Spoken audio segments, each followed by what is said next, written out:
All right, we are skipping 2.7 and we're just going to go right into 2.8. This should be a nice relief from 2.6, just so you know. Today we're looking at graphing linear and absolute value inequalities. Some of these you guys have probably seen before, but it's just a good refresher as we go into things.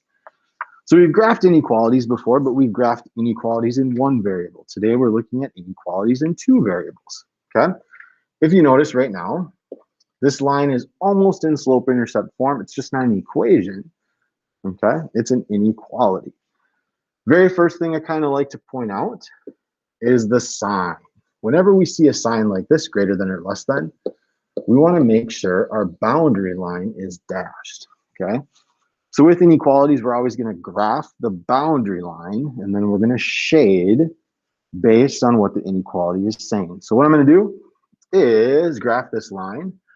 Again, we're going to have a dashed line, so I'm going to use open circles. So I'm going to start at -2. That's my y-intercept. I'm going to go up 3 over 1. I'm going to go up 3 over 1, or I could go down 3 and to the left. Okay. I'm going to plot my boundary line, and then from there, we just need to figure out which way to shade. These equations are really easy to kind of tell. So when y is less than, I'm going to shade below the line, which is going to be this way, to the right. All right. A surefire way to do or to check is grab a point that's clearly on one side or another. Then you want to plug it in. So what's 3 times 0 minus 2? Is that bigger than 0? Okay. So if we notice 0 minus 2 is -2. Is -2 bigger than 0? No, it's not. So what we're going to do is we're going to shade the side of the line that does not contain that point. Continuing on, it looks like we have an equation here in standard form or an inequality in standard form. If you notice this time, our boundary line is solid, okay? Standard form, I always like to graph using my intercepts. I find that easiest to do. So when I plug in 0 for x, 4 times what number is going to be 2? 1/2. When I plug in 0 for y, what does x have to be? Well, x has to be 2. So I'm going to have a point at 0, 1/2, and 2, 0. I then can graph my line. And then we need to figure out which way to shade. Standard form is a little less obvious as to which way to shade.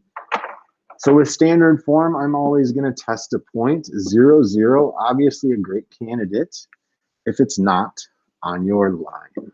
So I'm going to plug it into my equation. And the question is 0 greater than or equal to 2? Nope, it's not. So I'm going to shade the side of the line that does not contain 0, 0. All right. So that's how we graph linear inequalities. Again, sometimes they might be in slope-intercept form. Sometimes they might be in standard form. Either way, do what's best. If you wanted to take, for example, a standard form equation and put it in slope-intercept form, you are more than welcome to. It's just going to be slightly more work for you in the end. Okay? The last thing we're going to look at today on 2.8 is graphing linear absolute value inequalities. Okay? So we want to keep in mind kind of what we learned from section 2.6 and absolute value functions. So if you notice right away, I can tell the vertex of this problem is going to be -1, -1. I also know that my boundary line is going to be solid. Okay. So I'm going to plot the points -1, -1. And then if you recall, the A value is the slope of the right side. So from that point, I can go up 2 over 1 to create the right side of my graph. The question is, how do I create the left side? Well, I do the same thing. It's just mirrored over. So I'm going to go to the left, up 2 to the left 1. Now in this situation, just like before, we want to shade, okay? If you notice, this is set up really similarly to slope-intercept form. So the question is, where are y values less than that absolute value graph? Well, below. Okay, if you wanted to double check because you weren't so sure, you obviously can plug in a point. So if I do 2 and then I do 0 plus 1, that should be absolute value bars, my apologies. So we have 2 minus 1. Is that greater than or equal to 0? Yes. So I'm going to shade the side with 0, 0. Okay.